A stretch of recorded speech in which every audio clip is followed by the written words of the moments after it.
Ba ang pagdidiskriminasyon ng ibang tao sa kapwa nila? Hindi, di ba? Kasi maling-mali ito dahil sa dami ng posibilidad na masamang epekto na maidulot nito sa mga biktima.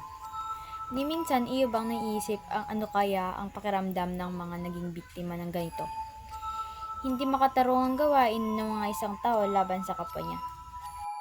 Siguro ang maaring maging advokasya ko rito ay wag na lamang humintulad sa mga may walang pusong tao na patuloy pa rin naninira sa lakas ng loob ng ibang tao pamagitan ng mga panglalait sa kanila.